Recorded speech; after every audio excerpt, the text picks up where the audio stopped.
Bonjour Vincent, Bonjour Thomas. heureux de vous accueillir. Alors, Ouais, vous êtes intéressé au placement financier des ménages ouais, depuis quelques l'année. années, vous avez regardé dans le rétroviseur et vous faites un constat qui n'est pas très étonnant en France, mais qui est quand même assez significatif. Je vous laisse nous le présenter, c'est le premier Ouais, graphique. on a le tableau. Donc en fait, ce qu'on a remarqué, c'est qu'on a à peu près autant d'épargne, 1600 milliards aujourd'hui, qui est placé soit sur les comptes à vue, soit sur les livrets bancaires ou les dépôts bancaires rémunérés, mais qui ont une rémunération très faible actuellement. Donc la somme, en fait, de cette épargne, alors qu'on dit que l'assurance vie c'est l'épargne préférée des Français, c'est le placement préféré des Français, on se rend compte en fait que cette épargne non seulement aujourd'hui ne rapporte rien, voire a un rendement réel négatif. Et donc ça pose vraiment un problème. Moi j'ai Mais fait un ce qui est petit calcul. intéressant dans ce tableau, c'est Ouais. l'accélération, hein, plus Et c'est ça, ouais, 40%, tout à plus fait. 65%, plus 24% sur les trois premiers Ouais, graphiques, ouais. donc numéraire et dépôt à vue, dépôt bancaire, assurance vie en euros, c'est-à-dire ce qui ne rapporte rien, comme vous Ce dites. qui rapporte rien. Alors si on prend les dépôts bancaires et tout ce qui est dépôt à vue, ça fait à peu près, avec la perte liée au fait que l'inflation grignote quand même au titre de 1% par an cette épargne-là, mais en plus qu'on a un rendement réel négatif, c'est à peu près 16 milliards d'épargne qui disparaissent chaque année.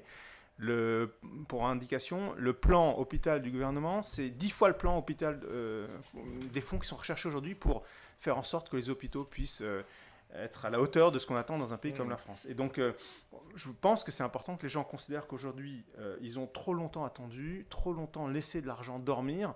Depuis cet été, on a des taux négatifs. Donc là, on voit bien qu'il y a urgence à s'occuper de son épargne. Bon, c'est toujours pareil, hein, c'est après coup qu'on se dit, mince, j'aurais dû plus investir en bourse, mais on voit qu'en effet, c'est des tout petits montants, les actions cotées, alors que Oui, les actions comptées ont on beaucoup voit de les mal à performances tout à fait. du CAC. On le voit. On voit aussi que tout ce qu'on appelle l'assurance vie en unité de compte progresse de 40% depuis 2014. Mais là aussi, on sait que une des solutions, un des enjeux justement en termes de retraite pour les Français, c'est d'aller vers les unités de compte. Et on voit que ça progresse quand même difficilement, en tout cas moins que la progression du cash qui ne rapporte rien. Alors, si on passe en revue vos conseils, hein, Ouais. un petit bilan 2019 et les conseils placement 2020, L'idée, qu'est-ce c'est que en ce fait de serait le retenir portefeuille idéal, hein? voilà, deux, trois messages par grande enveloppe. Donc en fait, on a bien vu déjà que sur les fonds en euros en assurance vie depuis la fin de l'été, on a des communications très fortes d'éléments qui étaient déjà annoncés, hein. On a Generali notamment qui a annoncé ainsi que Swiss Life qu'ils n'allaient pas rémunérer au-delà de 1% leur D'ailleurs, contrat vous le dites d'assurance vie. encore plus clairement, vous dites les fonds euros sont morts. Ah oui, on le disait depuis un certain temps. De grands assureurs l'ont dit cet été, et on peut même considérer qu'avec un environnement de taux négatif actuellement depuis l'été, 1% déjà, c'est déjà Bien payé, bien ouais. payé. Donc en fait, sur les fonds en euros en assurance vie classique, nous on dit uniquement aujourd'hui, si on veut vraiment rester sur cette logique particulière française d'aller chercher de l'épargne garantie en capital à tout moment. Éventuellement, il y a encore les fonds euros immobiliers qui peuvent, comme on le dit depuis un certain nombre d'années, intéresser et qui peuvent constituer encore un socle de l'épargne. Mais les fonds euros classiques, bancaires notamment, parce que ce qu'on oublie de dire souvent, c'est qu'on l'avait fait l'étude l'année dernière, les fonds euros d'assurance distribués par les compagnies d'assurance rapportent un peu plus que les fonds euro bancaires. Donc les fonds euro bancaires vont rapporter probablement encore moins que la moyenne des fonds en euros, qui sera peut-être autour de 1,5% cette année. Bon, donc voilà pour la partie fonds euros. Alors, les autres opportunités pour l'épargnant. Alors ensuite, on a l'habitude de proposer également à nos clients des solutions en produits structurés. Là aussi, l'idée... On rappelle ce que c'est un produit Ce sont structuré. des produits à formule. Donc ce sont des produits qui proposent non seulement d'investir sur des sous-jacents, qui peuvent être des sous-jacents indices ou des sous-jacents actions. L'idée, c'est de proposer un rendement cible connu à l'avance, un échange d'une protection en capital qui peut évoluer en fonction du niveau de risque qu'on est prêt à prendre.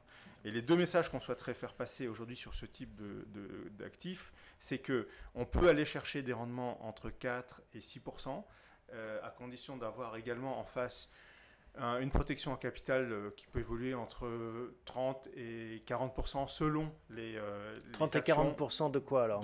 On se protège contre la baisse des actions de 30 à 40%. Au-delà, on enregistre la perte des sous-jacents. Et ce qu'on dit également aujourd'hui beaucoup, c'est d'aller sur des produits avec des paniers d'actions équipondérés. Voilà un petit peu ce qu'aujourd'hui on est capable d'imaginer sur les produits structurés avec un objectif de ne pas dépasser 30% d'un portefeuille sur ce type de produit. Bon, bien sûr, on l'a compris, c'est toujours le même message. Pour avoir plus de rendement, il faut accepter un peu plus de risques. Exactement. Ensuite, la pierre papier est essentielle aujourd'hui, très visible en tout cas dans l'épargne des Français. Beaucoup considèrent d'ailleurs, on aurait pu enchaîner après les fonds en euros sur la pierre papier, parce que beaucoup d'investisseurs, d'épargnants se disent aujourd'hui, pour aller chercher du rendement, je vais aller sur la pierre papier. Ouais, c'est le nouveau fonds euro presque. Probablement, mais attention, il n'y a pas de garantie en capital, donc il faut en être bien conscient. C'est la garantie de l'immobilier, mais par contre, l'univers des produits s'élargit quand même de façon importante dans l'univers de la pierre papier. Et puis peut-être l'autre difficulté, c'est en effet le sous-jacent, c'est-à-dire les investissements en dur. Il faut avoir des immeubles avec des rapports qui sont en conséquence, ce qui n'est pas la même chose que des obligations, par exemple, d'État. Oui, complètement. Et là, en fait, ce qu'on constate, ce qui nous rassure quand même sur ce type de placement, c'est qu'aujourd'hui, les sous-jacents économiques, notamment dans l'immobilier de bureau, on le répète à longueur d'émission, mais c'est confirmé encore aujourd'hui, actuellement, c'est que non seulement les sous-jacents se portent bien, on a en Europe, à Paris, à Berlin, dans les grandes villes allemandes, une vraie pénurie de bureaux. Donc associer ça au fait qu'aujourd'hui l'économie se porte bien malgré tout dans ces pays-là, il y a une demande qui est forte, les loyers commencent à augmenter, les taux de vacances sont très faibles, donc plutôt on a des signaux verts sur la partie pierre-papier. Est-ce que... Allez-y, je ne vais pas vous couper. Non, ce qu'on dit aujourd'hui, c'est qu'effectivement il y a plusieurs solutions pour investir sur la pierre-papier. Les gens connaissent bien les SCPI, mais en fait aujourd'hui on peut investir aussi à travers des fonds immobiliers qui sont les SCI, qui là permettent de diversifier encore plus et d'accéder plus facilement à cette épargne-là à travers l'assurance vie. Je renvoie à des épisodes précédents. En effet, on a fait quelques numéros sur ces produits.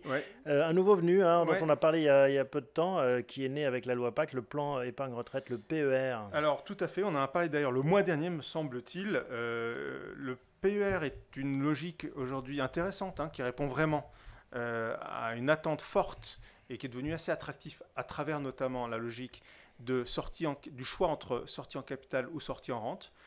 Des avantages fiscaux à la sortie ou en l'entrée ou à la sortie, bien entendu. Mais ce qui est intéressant là, c'est qu'aujourd'hui, un certain nombre d'assureurs ont bien saisi effectivement l'intérêt de cette solution-là. Il semble vraiment qu'il y a un mouvement, pour une fois, qui se traduise par une dynamique. Cependant, nous, la seule chose qu'on a envie de dire, c'est que probablement que l'offre va s'étoffer en 2020. C'est ça un peu notre message.